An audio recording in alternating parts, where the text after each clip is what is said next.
If you think your job is tough, imagine being a medieval prostitute. No weekends off, no sick leave, and the closest thing to workplace safety was hoping your client didn't have the plague. Yet, despite the filth, disease, and moral outrage from the church, prostitution thrived throughout the Middle Ages. Society needed it, men wanted it, and officials, though they pretended to clutch their rosaries in horror, often profited from it. Medieval society had a complicated relationship with prostitutes. The church loved to condemn them, constantly warning of eternal damnation, but city officials saw prostitution as a necessary evil. After all, if men didn't have a legal outlet for their desires, they might cause trouble elsewhere, like seducing noble women, harassing respectable townswomen, or, worst of all, writing terrible love poetry. Even St. Augustine himself reasoned that prostitution should be tolerated because without it, society might crumble under the weight of its own frustrated lust. Cities such as Paris, London, and Florence had designated red light districts where brothels operated under government regulation. Some were even taxed, meaning local authorities were literally making money off the very thing they publicly condemned. In some cases, brothels were run by the government itself, because medieval officials were nothing if not masters of hypocrisy. Forget any romantic notions of medieval courtesans lounging in candlelit rooms. The reality was significantly less glamorous. Most brothels were overcrowded, dirty, and smelled like a mix of sweat, disease, and regret.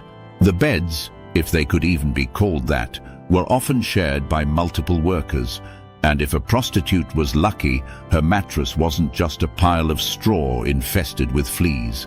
Bathhouses were often associated with prostitution, but given the state of medieval hygiene, a client who had recently bathed was a rare and luxurious find.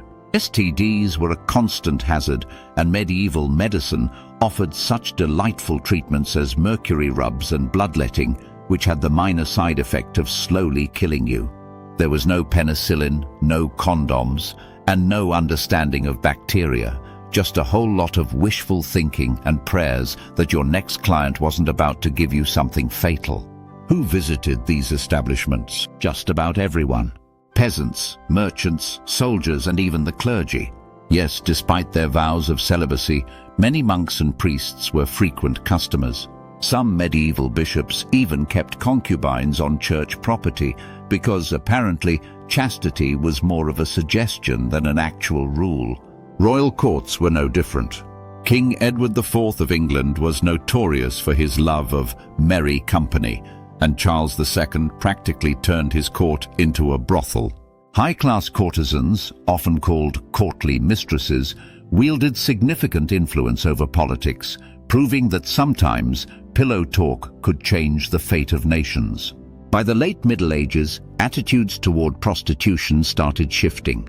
The outbreak of syphilis in the 15th century, thanks explorers for bringing back more than just gold from the New World, made authorities rethink their relaxed stance. The Protestant Reformation also cracked down on vice, shutting down brothels and forcing prostitutes into the shadows. Of course, prostitution didn't disappear, it simply adapted. As long as there were people with money and others with financial desperation, the business remained alive and well, just with fewer official regulations and a lot more public shame.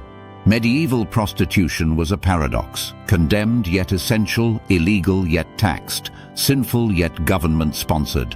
While the details have changed over time, the fundamental reality hasn't.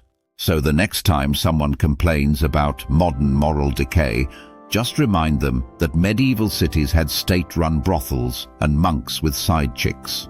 Turns out, history has always been a little bit scandalous.